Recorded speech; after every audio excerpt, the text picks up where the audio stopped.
Evening, ladies and gentlemen. It gives me great pleasure to invite Mr. Ishtiaq Ahmed and Mr. Sipal Singh to a very lively discussion on the two nations theory today. Mr. Ishtiaq Ahmed is a political scientist and historian who is currently based in Sweden. He is an expert in South Asian history and politics, with a particular focus on the history of Pakistan and South Asia. Mr. Ahmed has authored several books and articles on the political history of Pakistan, including the Punjab bloodied, partitioned and cleansed, and the Pakistani Labyrinth, a history of military rule in Pakistan. Ahmed was born in Pakistan and received his education in Lahore before moving to Sweden, where he pursued his doctoral studies at the University of Stockholm. He has also taught at several universities in Sweden, including the University of Lund and the University of Gothenburg. Mr. Ahmed's research interests include the history of Pakistan, the impact of colonialism on South Asia, and the relationship between religion and politics in the region. He has been widely recognized for his contributions in the field of South Asian history and has received numerous awards and honors for his work. Overall, Dr. Ishtiaq Ahmed is a respected historian and political scientist whose work has shed light on the complex political and social dynamics of South Asia. His research has helped to deepen understanding of the history of Pakistan and its place in the broader region. Our second panelist is Mr. Sipal Singh. Mr. Sipal Singh did his post-graduation in English literature from Government College Ludhiana and then remained a lecturer in English at a college affiliated with the Punjab University. In addition to his deep knowledge of English literature, he has a keen interest in political history. He joined the Central Police Services and has served with distinction in various states of India on senior police assignments. He has dealt with violent situations, terrorism, and communal rights on a number of occasions. Keeping in view his highly professional handling of law and order situation, he was given the task to raise Rapid Action Force. This force was decided to be specially raised to deal with communal rights in India. Mr. Sipal Singh was the first head of this force. Mr. Sipal Singh has the experience to deal with communal rights like situations with desired objectivity and sensitivity. Having gone through the trauma of migration on the partition of India when he was just about 10 years old, Mr. Sipal Singh developed a great amount of sensitivity towards communal writing. He had to leave his home in Sargodha when he was just about 10 years old and move with his family to India in the year of 1947.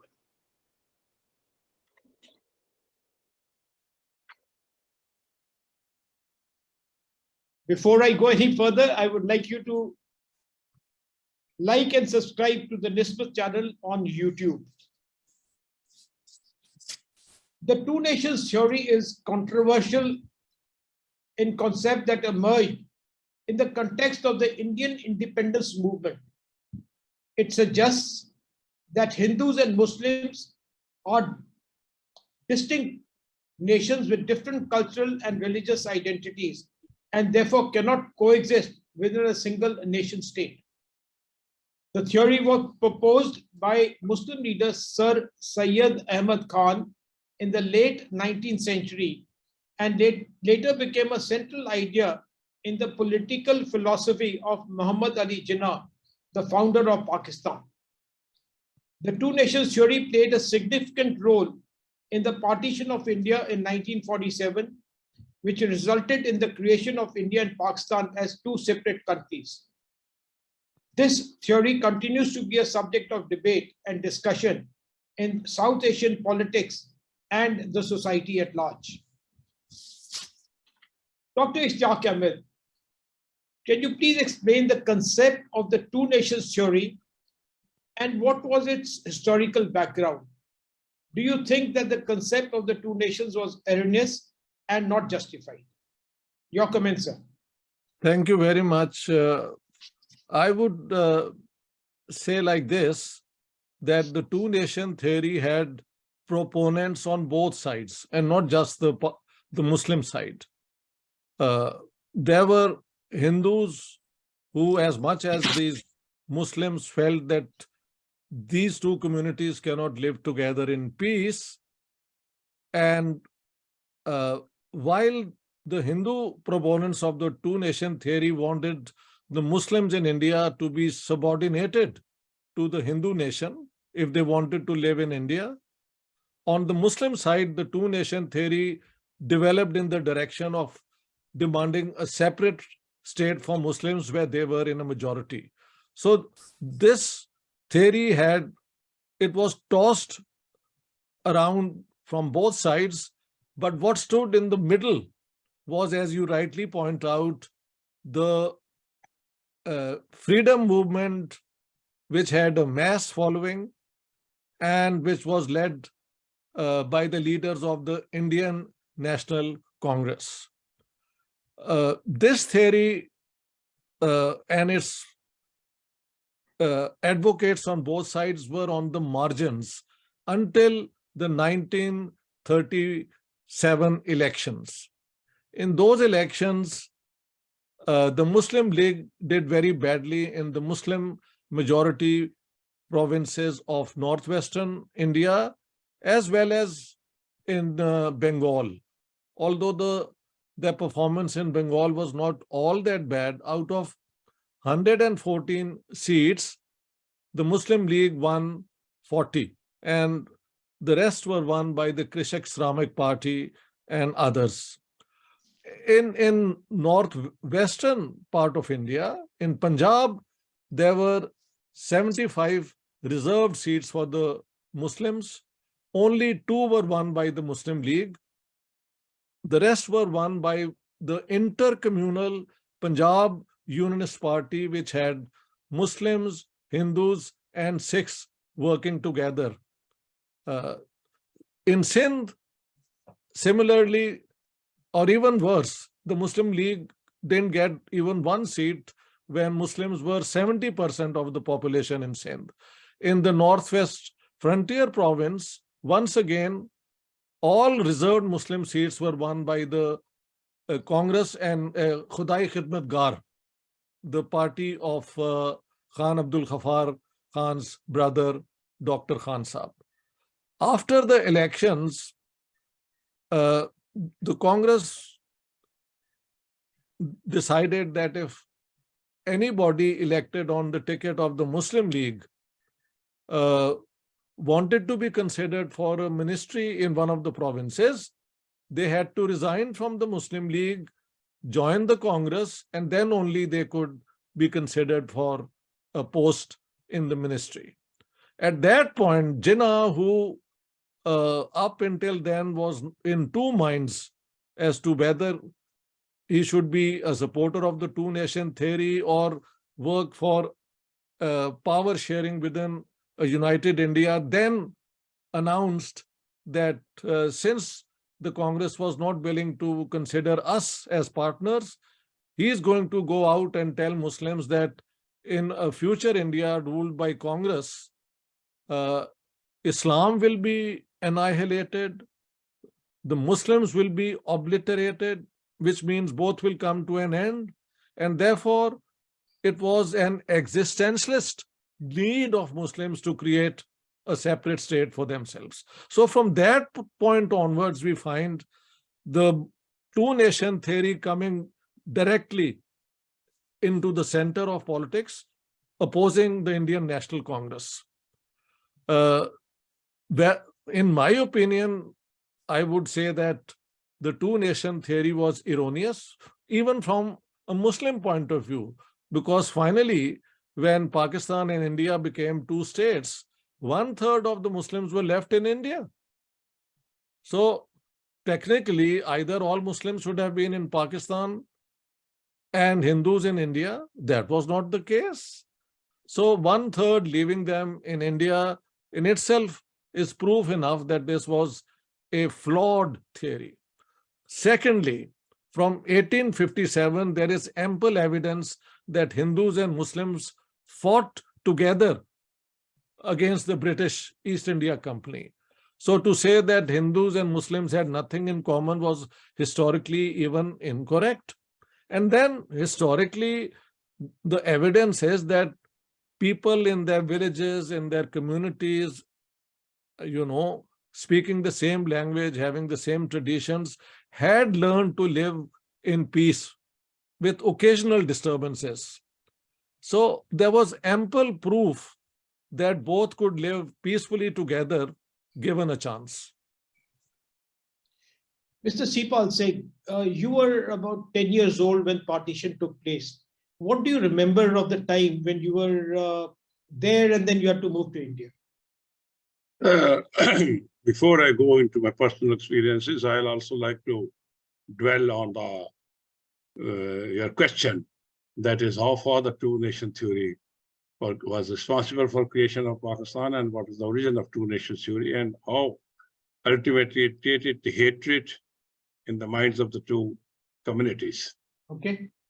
I will also like to submit that the radicalism which created this sort of attitude that there are two nations, no doubt developed after the Muslim League started feeling that the aspirations of the Muslims shall not be met, and that in the independent India, the majority Hindu community or majority Hindu population will dominate the Islam or the Muslim community. Now, that was the misconception.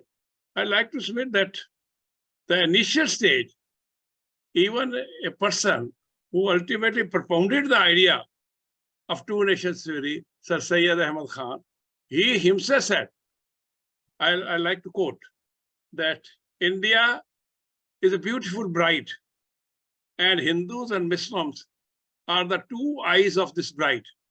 If one eye is taken out, it will become an ugly bride. These are the words within inverted comma of Sir Syed Ahmad. So that means till that time, he was absolutely thinking in terms of coexistence. Later, he started advocating that a distinct state for Muslims should be created to satisfy the aspiration of Muslims. Ultimately, what happened, why the Congress agreed to the proposal, whether there was a rigid attitude or there were certain other reasons, that is a point to be discussed. Now, the very fact that even Mr. Jinnah was not in favor of creating a separate nation, I like to submit that at one stage, just 3 months before the so-called independence of Pakistan and India was given, just 3 months before, he called the Muslim leagues and told them that you should be careful. Though the Pakistan is being created, but the interest in Pakistan of the minority community should be looked after. These are the words. He also went to state that the stars in the Pakistan flag indicate light and it indicates the brightness and education all along. So therefore, you should not try to be rigid. I mean, that is the view which was being held initially, either by Sir Syed Ahmad or by Mr. Jinnah till last. Now, only word in 19, probably I am subject to correction by Dr. Ishtawar, in 1933, probably, Chaudhry Rahmat Ali, he, another leader of Muslim League, he invented the word Pakistan, and a booklet published in 1933, he advocated the rationale to create Pakistan. Now, subsequent to that, I'll now come the ugly riots, the migration of Muslims from East Pakistan or from side of Bengal, and the migration of millions from West Punjab to East Punjab. It created a hatred between the two communities because of the brutalities which had to be suffered by each migrant from this side and that side. I'm again going to submit that, just keeping in view that not at a single point, even Iqbal Rama had once said, I want aspiratism. But at later stage, he said, he was the one who said, Sare jahan se acha Hindustan hamara, hum bulbule hain iski Hindustan hamara. And at later stage, Iqbal says, no, we have to have independent Pakistan and create two nations. So basically, I would like to say, irrespective of the fact whether the Muslim League propounded it or subsequently it was propounded by Jinnah, initially, every one of them had considered that the coexistence is there, the cultural affinity, and the customs which we followed, the cultural pieces, the family traditions, etc., was almost in consonance with each other. Therefore, none of these poetries said that there should be a separate creation of Pakistan. However, what has happened is that once this hatred was created, then the generations after that, or even some old generations started for. I'll tell you about you told me the question, you asked me the question about. I was 10 years old. In fact, my brothers all were being almost nurtured by our gardener, Imam, who was 6'3" in height. I still remember, with a brown beard. He will nurture us like his own sons. He'll take us to the garden, give us fruit to our garden, give us fruit, take us to our stable, give us the fresh milk, which he had taken out of the cows or buffaloes. That was the state of affairs in which we were living with him. That was a Pakistan. In fact, we'll go from our own house, our own koti, to Imam's house.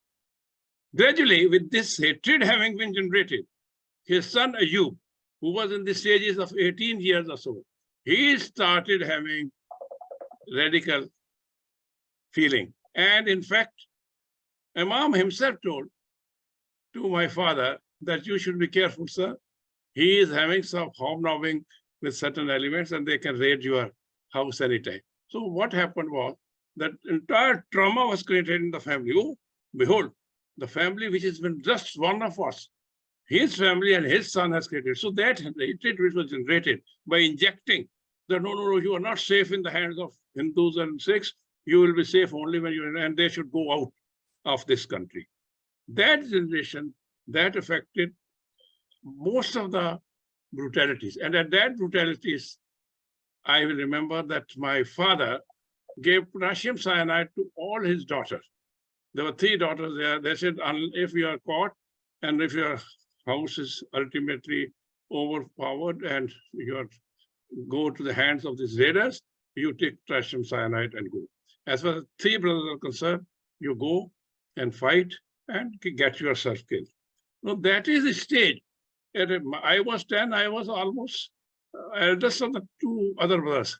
And my sister was hardly about 15 or 16. I mean, 5 years older to me. So that is the state of mind in which we started migrating. The trauma was created. En route, when we went to the train was almost found, almost blooded, because the Hindu train, which Hindus and Sikhs train, which was going to India, had been butchered badly, and there were blood and blood. Simultaneously, the trains coming from the East Punjab, coming to West Punjab, some of them were found without any hands. They are chopped off the hands of most of them. So that was a sort of brutality. Though Sargodha was a little better than other states, still this is the state of brutalities.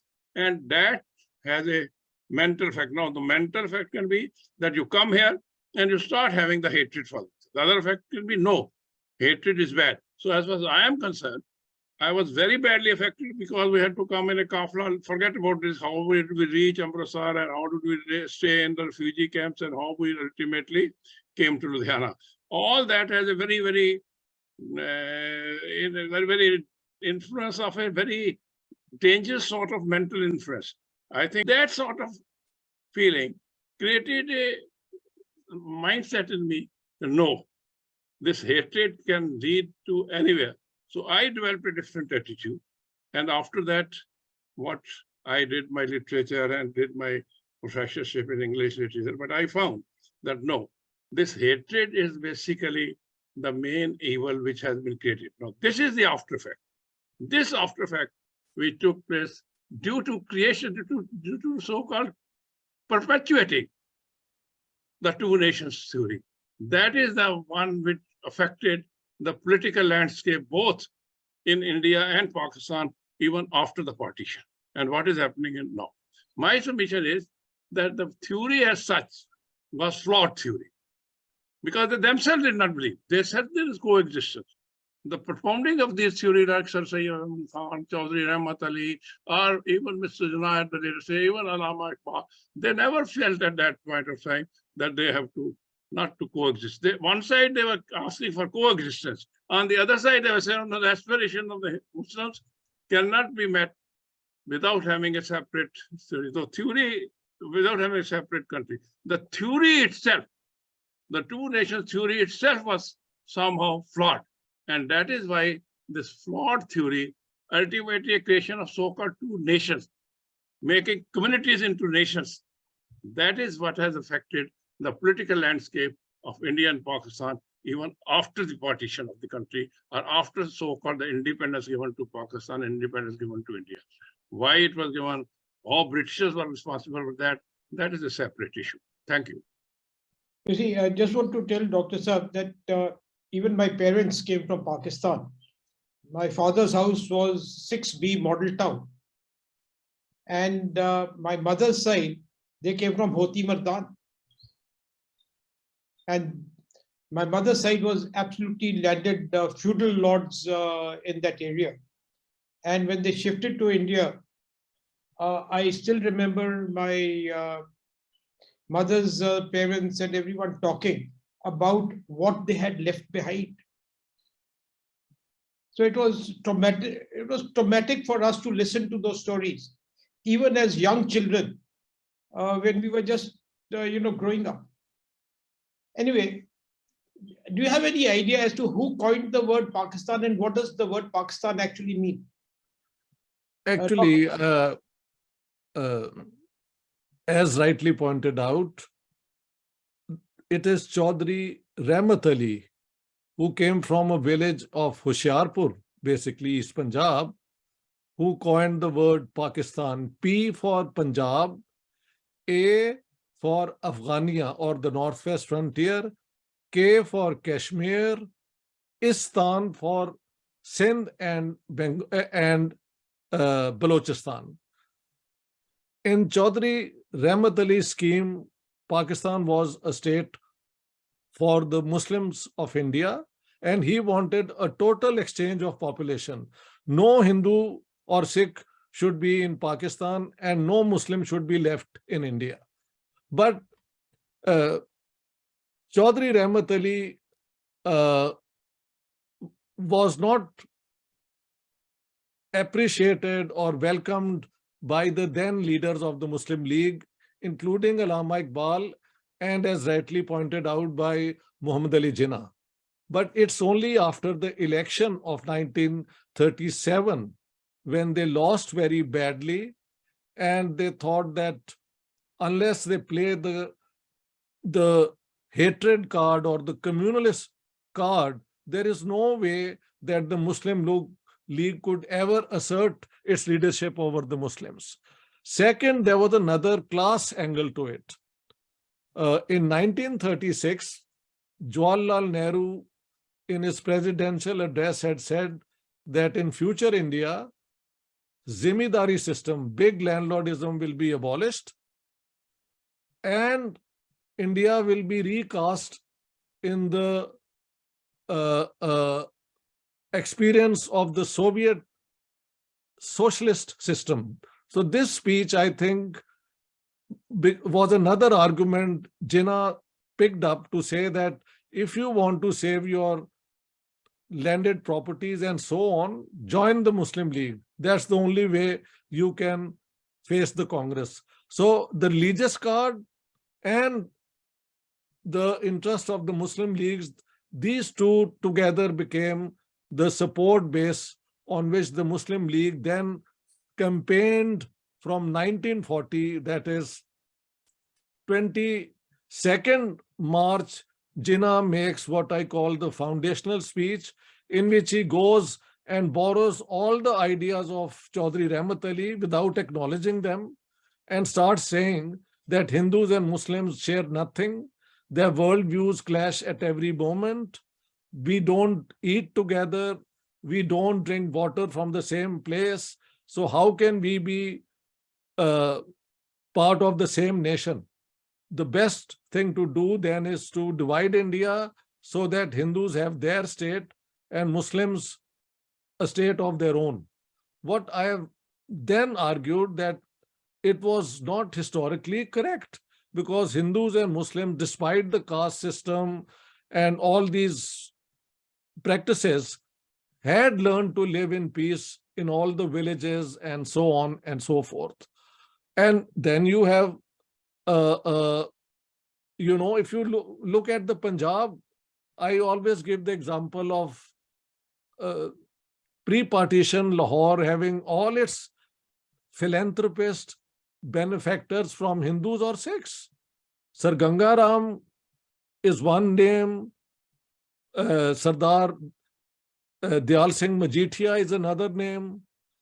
Lala Lajpat Rai built a hospital in Lahore. You have Janki Devi built by a Sikh doctor who was whose wife died while she was in the pregnancy. So because of all this, the two-nation theory just emphasized the hatred. And therefore, if the final result is what we are being told just now, that this trying to say is, I and my dear colleague, we are agreed that this was a flawed theory. It was not historically the correct interpretation of India, Hindu, Muslim, Sikh relationships. And it was used politically because the Muslim League wanted to assert its own power. Jinnah wanted to be a leader as great as Mahatma Gandhi. If you have read my book on Jinnah, you will understand my argumentation is based on the direct speeches of Jinnah.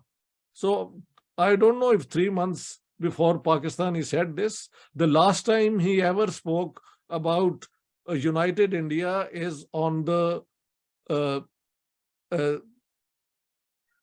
I think 1939. Thereafter, every time he spoke publicly, he wanted the partition of India. So I have a different reading than my friend here who has spoken. Doctor, Yeah. after all, the nations could not have been divided if the Britishers had not been the catalyst to divide.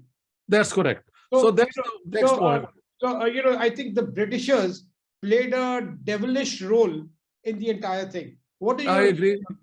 I agree 110%. And once again, if you read my book on the partition of Punjab and the one on Jinnah, I give ample evidence how the British promoted Jinnah during the Second World War, because the Congress once again had taken the position that the British should transfer power and leave India, and then only they will play the role in the struggle against fascism. The British were not willing to do that. 2.5 million strong army was recruited from India, of which 1 million were only Punjabis. So at that point, they needed help from someone, and Jinnah and the Muslim League came to their rescue. And then I think this is how it works. The Jinnah needed the British to assert himself. The British needed Jinnah to checkmate the Congress party. And that's how finally, when the question of the future of India was to be decided, I have given evidence of the British military favoring partition because they thought that Jinnah and Pakistan would become part of the Western alliance against the Soviet Union, whereas Nehru and the Congress party may go their own way. This is their wording, which means they would have an independent foreign policy, and that's what India did. India became leader of the non-aligned movement, Pakistan joined CETO, CENTO, and 2 military pacts with the Americans. And once you have two states who went through this bloodbath, where so many people were killed mercilessly, uh, that uh, trauma, that common trauma became part of the zero-sum games played by India and Pakistan. I would say more by Pakistan than India, if you look at the record. The Indian leadership was willing to accommodate Pakistan's concerns, but the Pakistani leadership had taken a negative position on Hinduism and India. And then you have 3-4 wars taking place over Kashmir. Each war heightened the feeling of hatred, suspicion, and so on and so forth. So the role of the British is central. I've always asked, if the Congress did not want partition, the Muslim League wanted the partition, who could decide whether there will be a partitioned India or not? Neither the Congress nor the Muslim League. It had to be the British. So the British role, which led to the partition, is heavily documented in my books. Thank you. Mr. Sipal Singh, you wanted to say something in between. Yes, I think there is something wrong in communication. I would like to emphasize that I was only saying that just 3 months before the independence and creation of Pakistan, Muhammad Ali Jinnah called a meeting of the Muslim League leaders and advocated not that we should remain together, and advocated that with the creation of Pakistan, the minorities which will be left there, that is the Hindus and the Sikhs, should be given a proper place and recognition in Pakistan. Because he also said that it referred to his flag of Pakistan with stars reflecting light and knowledge. My submission is that till that time, even Jinnah did not believe emphatically that the two nations theory means, but both the religion should be, that is, Hindu should go to one side and Muslim should go to one side. My submission was not that he wanted to go back on the two nation theory. He continued to be two nation theory, but he emphasized that in the new Pakistan, we should also respect the minorities and give them the proper place. Having said that, the only difference, sir, is because this is the only difference is that definitely, as you rightly point out, he said that in Pakistan we should treat the minorities with a lot of sympathy and so on, but nobody listened to him. agreed. So there should have been 21% Hindus and Sikhs in what became Pakistan, that is West Pakistan. But by December 1947, all of them had fled from all parts of West Pakistan because of the attacks which were taking place on them. Absolutely. Whereas in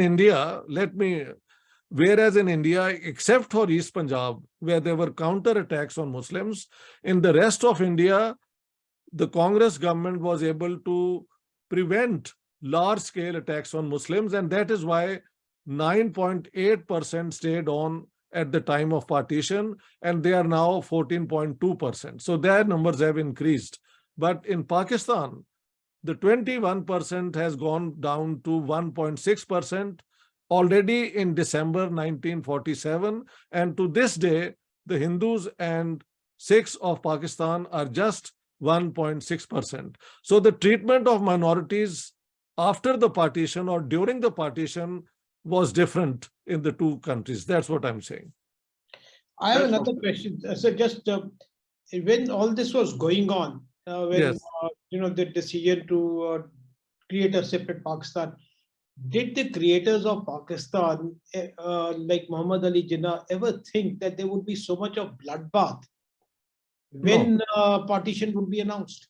No, I think there I would concede the point that all of them were lawyers and trained to think in terms of reasoning and so on. Nobody could foresee that such a blood bath would happen. But let me underscore now, that Sir Evan Jenkins, who was the governor of Punjab, and before him, Sir Bertrand Glancy, who was also his predecessor, in their fortnightly reports, they were reporting all the time that unless the partition of Punjab takes in a place in a way that all three communities agree to it, there is going to be a bloodbath. But no partition of Punjab would have pleased all the three communities. So before the partition actually took place, already in March 1947, riots broke out in Lahore, Amritsar, Multan, and Rawalpindi. And in Rawalpindi, particularly, hundreds of Sikh villages were surrounded by Muslim armed men. And for about a week, there was a massacre, large-scale massacre. The Sikhs claim about 10,000 were killed. The British records say 3,800. My own research, which I conducted in those villages, says at least 5,000, maybe even 7,000 were killed. So while at the top level, the leaders were believing that things will happen peacefully, the Punjab governors were warning that there will be bloodshed and it would be on a scale which would be beyond the control of any government. And that's what happened. Who were they warning? The governor in Punjab, who was he informing that there would be a The Viceroy in Delhi, and then that warning would go to London. But, you know, at one point, Sir Evan Jenkins said that if this partition scheme of 3 June 1947, if you want to implement it, give me 20,000 British troops, not Indian troops, British troops. And he was told that those troops don't exist. So a voluntary army of 9,000 was created. It was called the Punjab Boundary Force, headed by Major General Rees, and it had people from the Baloch regiment, then from the Gurkha regiment, and then Sikh rifles and so on. They were given 12 districts of Punjab to control. It was such a small number of people who voluntarily joined it, and then they took sides when they went around in different areas. For example, in Jalandhar and Ludhiana, soldiers, Sikh soldiers attacked the Muslims there, and in Sheikhupura, the Baloch regiment attacked and killed about 20,000 Sikhs and Muslims in Sheikhupura. All this is documented with first-person accounts in my Punjab book. So that's how it happened. The Punjab governors were not given the support they requested, they pleaded for, saying that such soldiers don't exist. You see, after the Second World War, most of the British troops had left India. Only about 9,000 were kept, and they were given orders that you are not to intervene in any conflict unless European lives were at stake. So if the Hindus and Muslims kill one another, it's not your problem. That's how the whole thing went wrong, very wrong. Now, you see, so you want to say something? Yeah. I'd only like to emphasize that there's no doubt that till August 1947, it was the role which was played by to some extent by the British government and their officers. But even after 47, I am only trying to emphasize is the hatred which was generated in the minds of the people was very difficult to be washed out. Yeah. Large-scale brutalities committed by misguided, I would use the word, misguided, radical Muslim elements, as rightly pointed out by Dr. Ahmad and Rawalpindi and others, created immense hatred in the minds of Hindus on this side and that side. The honor and izzat of Hindu ladies and young girls was violated. The sensibilities, you will recollect, sir, the sensibilities of the poets and writers was touched, and the famous poetess of Punjab, Amra Pritam, cried out her heart when she addressed the legendary writer Waris Shah, who wrote here.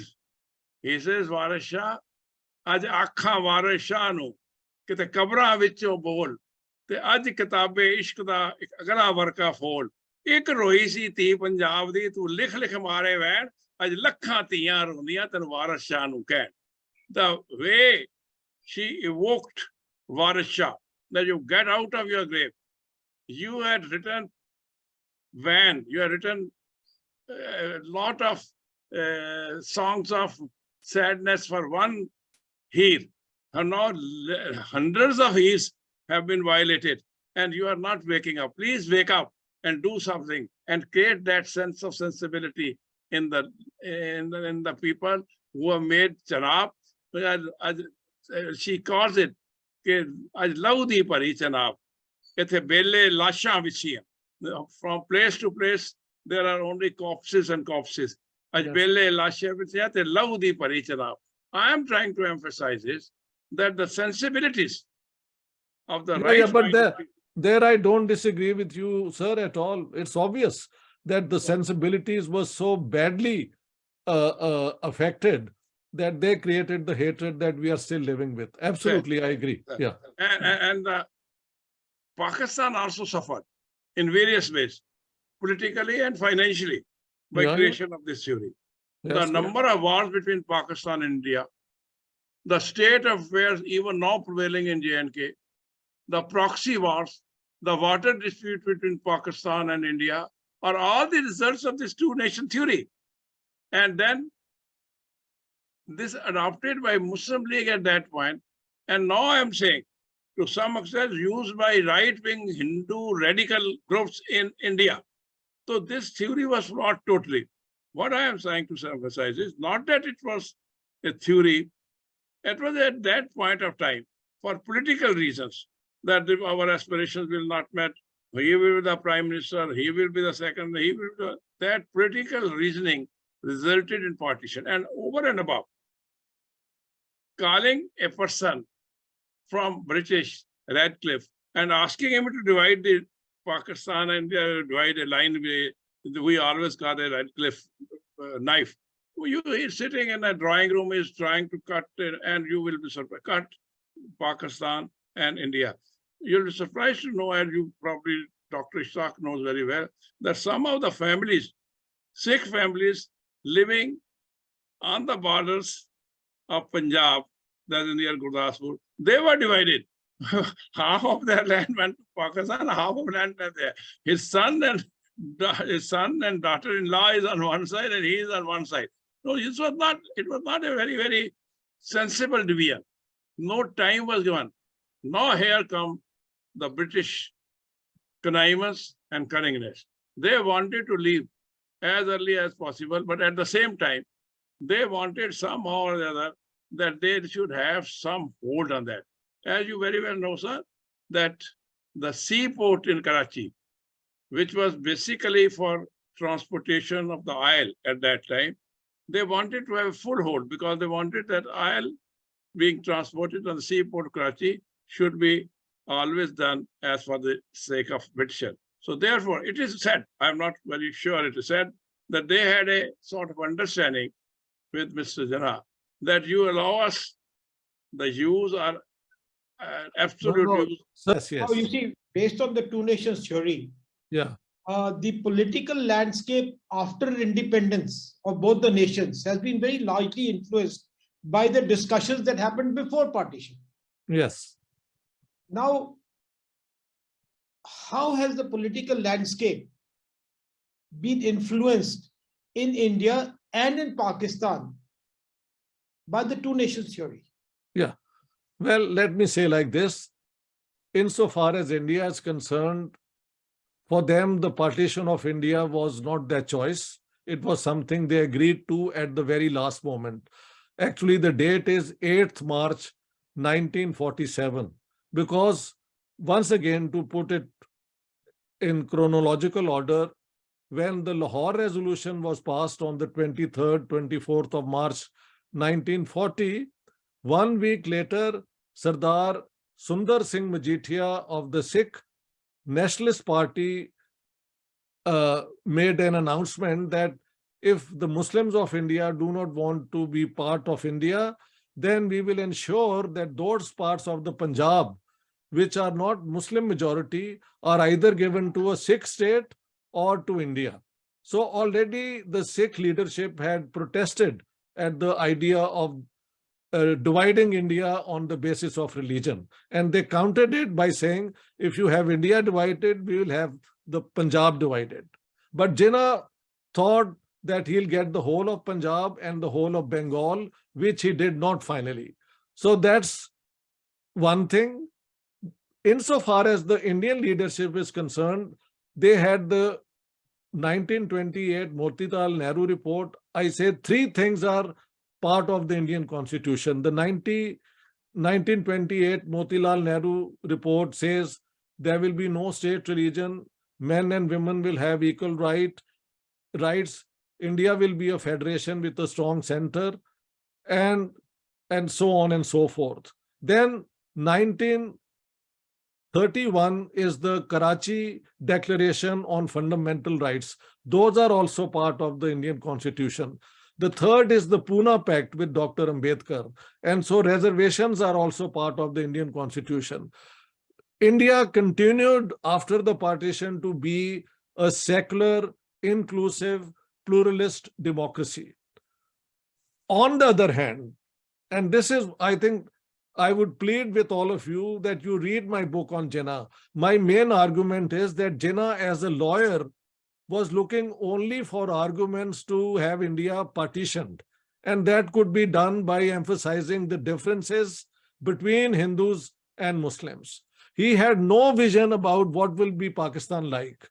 So to the ulama, the religious people, he said, of course, this will be a state of Muslims and the Islamic law would be the supreme law. To Western educated Muslims, they said, you know, democracy is in the blood of Muslims, so it will be a Muslim democracy. Then to some minorities, he said, well, don't you worry, we will have a state for everyone. So when he died, everybody had their own opinion about what Jinnah had said. And I've quoted in my book this problem that Jinnah can be quoted for any type of idea of Pakistan. But the side which has won in this debate are the Islamists. They say that if Pakistan was going to be a secular state, then did we need to divide India and the Muslims? No. Pakistan was created for Muslims, therefore it has to be an Islamic state. So the Pakistan constitutional development has over time become more and more Islamic, and by becoming more Islamic, it has excluded not only non-Muslims, but even within Islam, the Shia-Sunni problem is a major one. Then within the Sunni majority, there are different subsects. So they are all the time involved in calling one another as lesser Muslims than themselves. India now is into, let's say, as C. Pal Singh ji has so rightly pointed out, an emergence of a Hindu reaction, if you want to call it, where they want to emphasize the Hindu vote in order to win elections. And so the consequences for the minorities become negative. But so the two states developed in very, very different ways. Pakistan had no clear vision. India had a vision and they continued with it. That vision now maybe is being debated whether it was the right thing or not. But in Pakistan, Jinnah created Pakistan, but he can be quoted for Islamic state, he can be quoted for a Muslim sort of democracy, or some people even claim that he wanted Pakistan to be a secular state. So that debate will never end. That's the difference. May I add a word? Please, sir. You see, Dr. Ishaq Ahmed has very nicely pointed out that there was a very erroneous thinking on the part of Muslims. On one side, he talks of coexistence. On the one side, as a lawyer, he talks. On the other side, he called absolutely that there should be a Islamic, that there's a not a democratic republic, socialist republic, or democratic secular republic. The basic point is the theory is not correct. The fragmentation is not correct, was not correct. People identities are always very complex. They are multifaceted. People cannot be reduced to simple binary sort of religion, Hindus and Muslims, while they were living here for years and they were living in as coexist as a single nation. Their culture, their social values, their political identities, they were all coexistence. This sort of coexistence was not taken into consideration, and some political purposes, for some political ends, this theory, which is a flawed theory, was projected and ultimately led to creation of Pakistan, which one side you say is we want to be secular, the other side you say, no, it is Islamic religion. So there was a sort of hodgepodge. The political ends were different. The actual end, that is, the different in culture are different in their political identities, or whether they could coexist or not as a single nation, was not taken into consideration. Who projected this theory themselves were not sure. I'm very sure that this bitterness, this even now the proxy wars which are going on, and the conflicts which are there, and expenditure which are involved in creating nuclear weapons could have been used for development of both the nation, if at all they wanted to live in coexistence together. So one side, you have divided the nation, I would say, rather the country. On the other side, your own nation, so-called Pakistan, is also suffering because neither is it becoming a failing state. It is politically it is weak, economically it is weak. You never know when it falls down. God willing, we don't want anything because it is a question of creating another problem if the state falls down. Let's stay on the subject. So let's stay on the subject sequence. My only thing is, now the two nations theory came into being. India and Pakistan got partitioned. The thought process has greatly influenced the 75 years after independence in Pakistan and in India.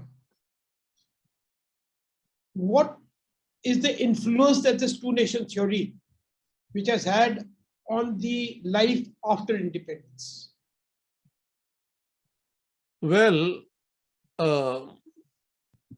it has been a negative experience, negative feeling, negative commitment. Anybody who wants to get cheap popularity can always use the hatred against another group and demonize them and dehumanize them and so on and so forth. In Pakistan, the minorities have suffered a lot because of this Islamic basis of the state. And now, as I was pointing out, those Muslims who were all part of the Pakistan project, they themselves fight over true belief, the Shias and the Sunnis, and then one group they have even declared as non-Muslims, the Ahmadis. They think that they hold beliefs which are incompatible with true Islam. So one group is outlawed as Muslims. Shias and Sunnis have problems about who's on the right path. And then within the Sunni, who are the majority in Pakistan, they are always polemicizing with one another over belief and rituals and so on and so forth.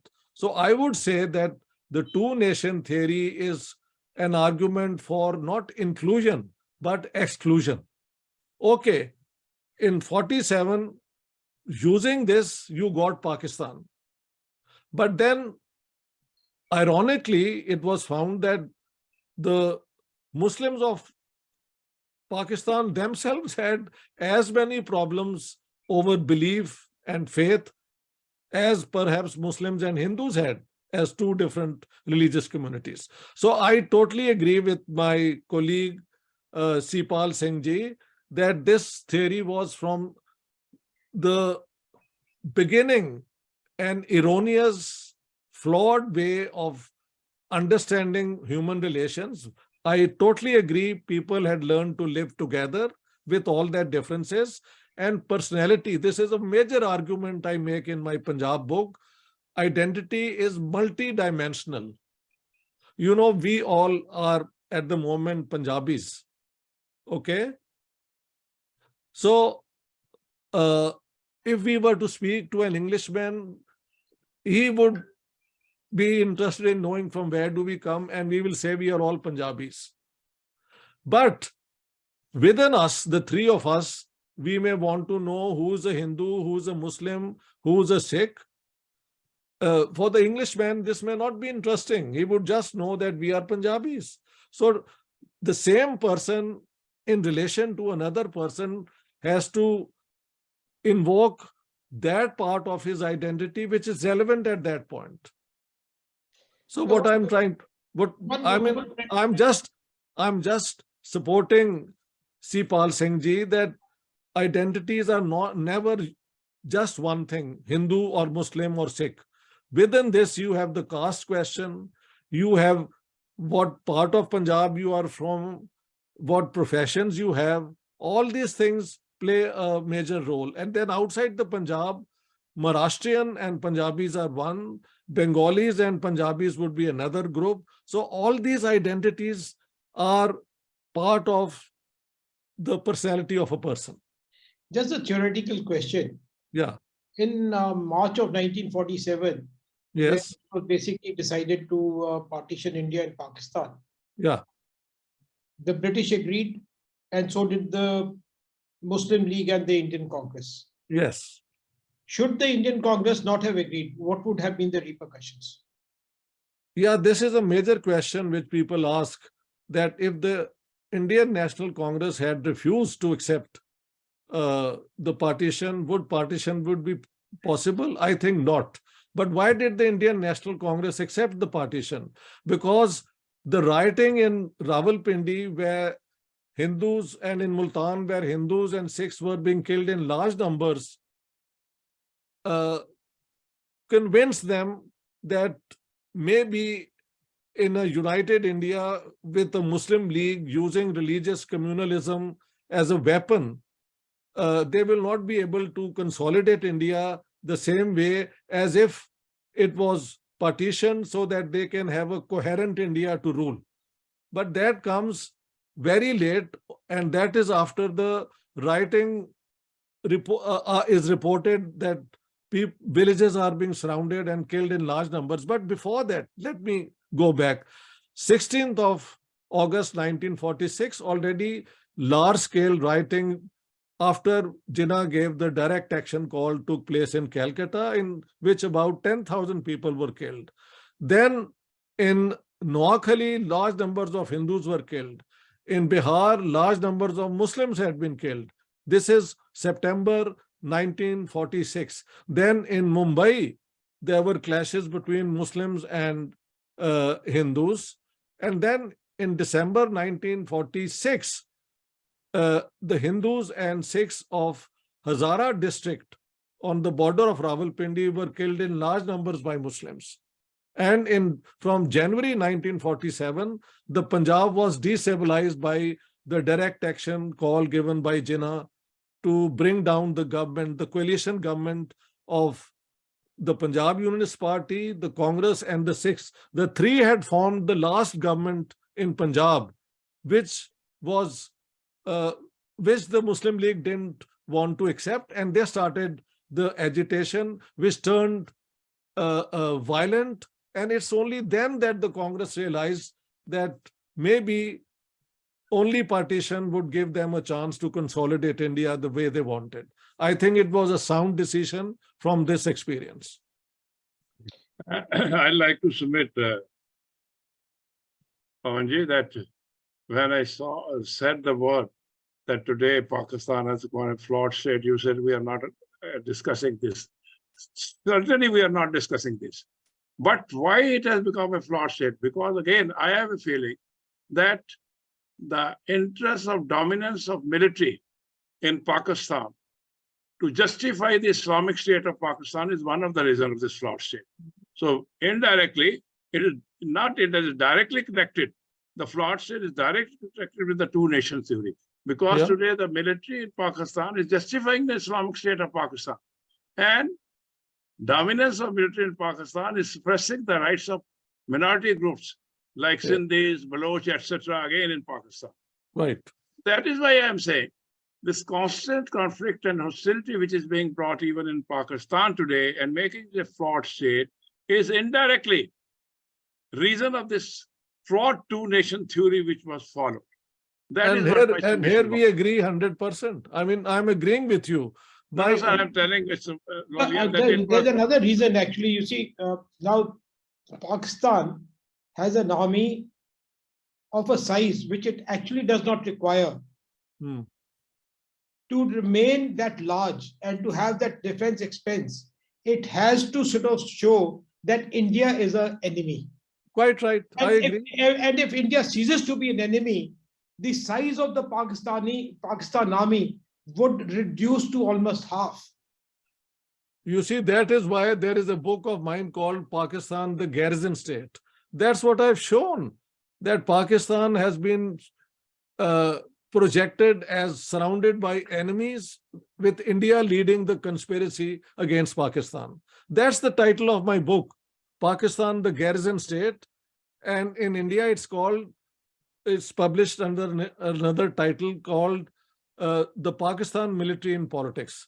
I actually wanted to retain the original title, but they preferred this one. But what you are saying is exactly, and what C. Pal Singh ji has said is 100%. The thing is, we agree on so many things. There is no disagreement on our understanding of the problem. Trying to analyze. I have another thing. You see, based on this two-nation theory, the teaching in the schools and educational systems of Pakistan starts with that India is their enemy. Bharat is their enemy. Hindus are enemies of the Muslims. That's correct. Now, that is the seed of discord that is sown into the child.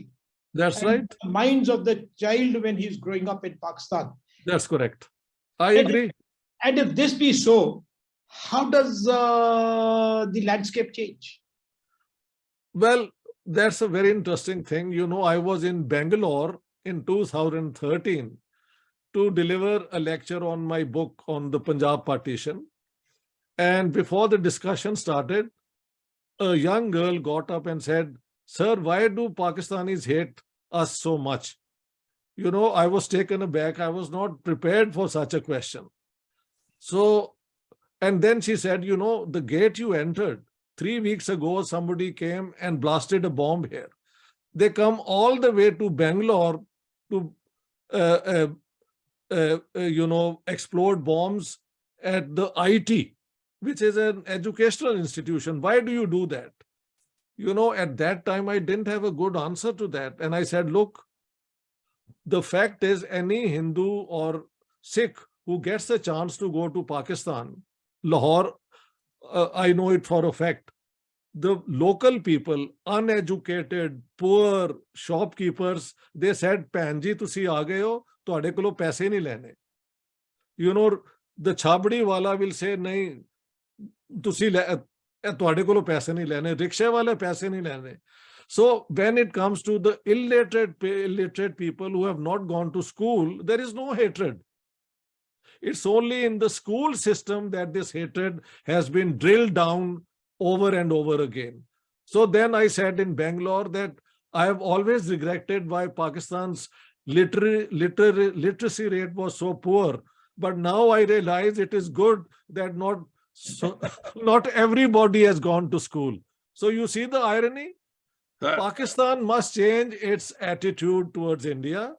I have been pleading it all my life, and I am now 76.